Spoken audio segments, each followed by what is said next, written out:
Charlamagne of The Breakfast Club defends Trump. What is going on? Well, we'll give you the details here today. I'm Vince for Resist the Mainstream. If you enjoy our content, be sure to hit that like button and subscribe. Why should you subscribe? Because that way we can keep bringing you content like this. And without further ado, let's get into this. Long story short, this starts in reaction to the recent big Twitter space that Trump did with Elon Musk that broke historic numbers. Most of The Breakfast Club is out here saying the things you would expect, but Charlamagne has a surprising take on all of it. Check it out. We cannot have her. She's incompetent. She's as bad as Biden in a different. Yeah. Look, she hasn't done an interview since this whole scam started. And say what you want. This was a coup. This was a coup of a president of the United States. He didn't want to leave, and they said we can do it the nice way, or we can do it the hard way. What they did with this guy, and I'm no fan of his, and he was a horrible president, the worst president in history. And one of the reasons he was so bad, first of all, the Israeli attack would have never happened. Russia would never have attacked Ukraine, and we'd have no inflation. And we wouldn't have had the Afghanistan mess, if you think of it. And we wouldn't have had Afghanistan. But we think of it, you take a few of those events away and we have a different world. At one point in the discussion, over 1.3 million people were listening. Not the 25 to 30 million that Trump mentioned on the stream, but this does mark the first time that he's back. He talked about a lot. It was kind of a bit of a snooze fest for me, but he definitely covered a lot in regards to that. Meanwhile, on the other, which first of all is just cope. You say only 1.3 million concurrent live listeners tuned in. Yes, to my knowledge, that is the largest single live stream, largest single live interview in the history of the internet. So that is not anything small to be taken lightly. And if you say it was a snooze fest, well, clearly the fact that the viewership stayed well over 1 million the entire time might care to disagree. But of course, it's The Breakfast Club. These are the type of takes you would expect. But oh, wait a minute. Listen to what Charlamagne has to say here. Oh, so interesting. I didn't think it was a snooze fest at all. Like I listened to I only listened to about 30 minutes of the conversation.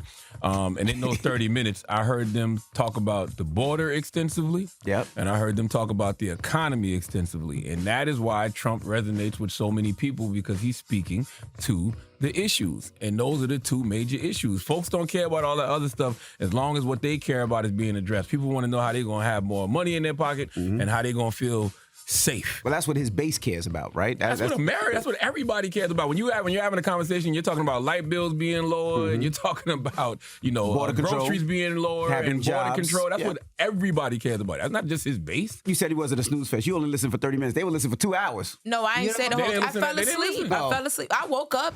Wow, Charlamagne actually admits that Americans care about real issues that affect them, like the border, like the economy, etc. What is going on? And you hear the co-host try to say, no, only Trump's base cares about that. And it's like, yeah, Democrats, if that's the strategy you're going to run with into November, that Americans certainly don't care about the price of their groceries or the ability of their kids to afford a home or this crazy migrant crisis that is overrunning their communities, then you're in for a rude awakening. Because it turns out while abortion may help turn out some of your base, that in like I'm a woman or diversity or something or democracy, whatever it is, you got to run a more widespread, relevant campaign than that. And Charlamagne, although he does not support Trump, I don't know why he's admitting this, but objectively, he's kind of right. And I was like, whoa, it's 3 o'clock in the morning. And I'll tell you one thing that woke me up, because that's why I said it wasn't a snooze fest at all.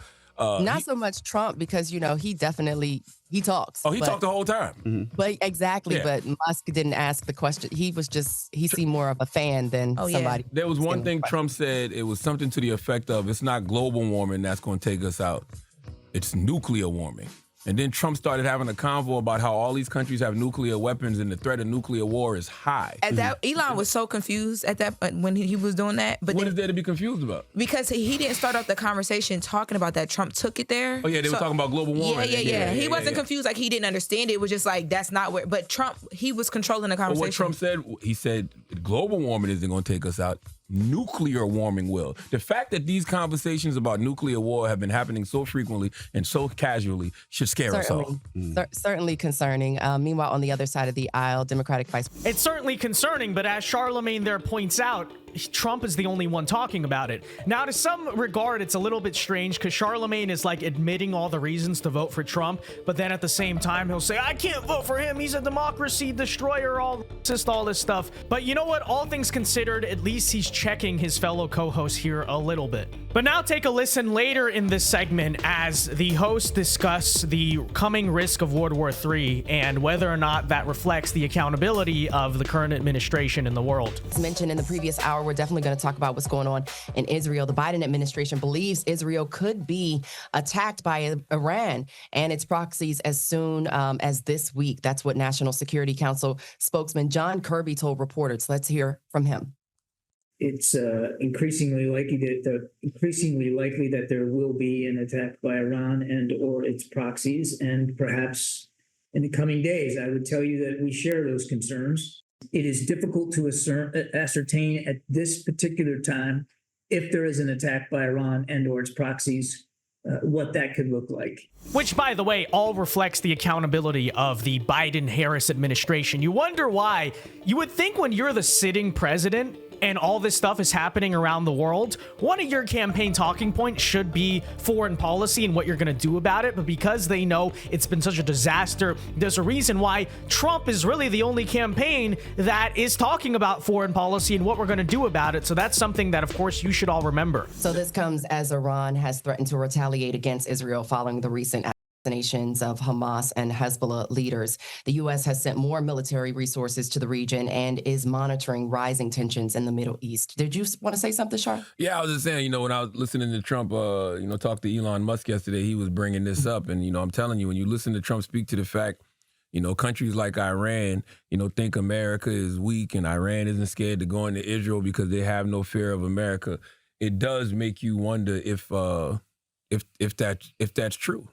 Yeah. And then, even listening to Trump yesterday talk about how he wants to build an Iron Dome over America, like how Israel has an Iron Dome. Those conversations were never happening in America before. The fact Trump thinks we need an Iron Dome should concern us all. The fact that they're having these casual conversations about nuclear war should concern us all. What's going on with Charlamagne right now? Why does he suddenly sound like a Trump supporter? I don't understand. It's very strange, right? Trying to make it to be able to buy a house and have kids, and all this stuff is happening. Well, that's one thing the vice president is big on. The vice president is big on rebuilding the middle class, making sure that everybody has the opportunity to own a business and own a home. But guess what? If nuclear war happens, you ain't got to worry about none of that. No. Okay?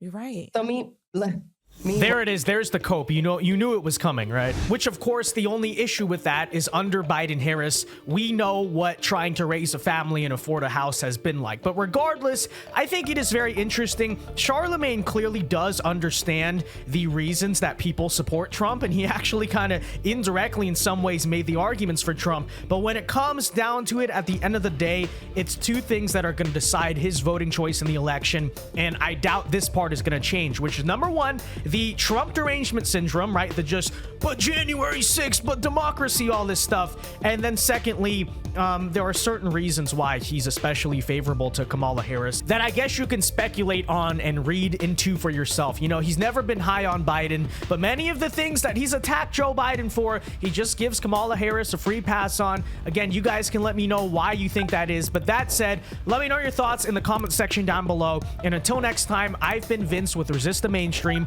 Hope you enjoyed, and peace.